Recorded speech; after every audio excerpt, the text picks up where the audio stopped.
24 એપ્રિલથી ગુજરાતમાં ગરમીના પ્રમાણમાં વધારો થશે. હવામાન નિષ્ણાંત અંબાલાલ પટેલે આગાહી કરી છે. રાજકોટ, સુરેન્દ્રનગર, જૂનાગઢ, કચ્છ, સાબરકાંઠા, પાટણમાં કાળઝાળ ગરમી પડવાની શક્યતા છે.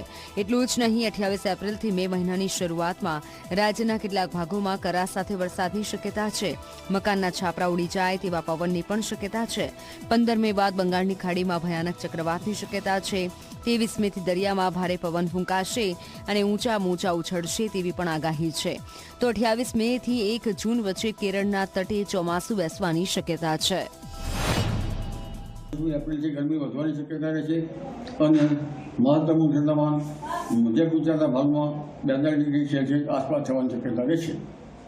આ ઉપરાંત ઉત્તર ગુજરાતના ભાગમાં પણ મહત્તમ ઠંડામાં 42 ડિગ્રી સેલ્સિયસ આસપાસ થવાની શક્યતા રહેશે. આ ઉપરાંત અરબ સાગરમાં પણ 17 મેથી 20મી જૂન વચ્ચે સાયક્લોન બનવાની શક્યતા રહેશે. જો તે સાયક્લોનનો માર્ગ ઓમન તરફ હોય તો વરસાદ પહોંચી આવશે અને સાયક્લોન મોટું થાય તો પછી તેનો સ્પેલ મોડો આવવાની શક્યતા રહેશે. જૂન માસમાં ગુજરાતના ઘણા ભાગોમાં વરસાદ સારો થવાની શક્યતા છે.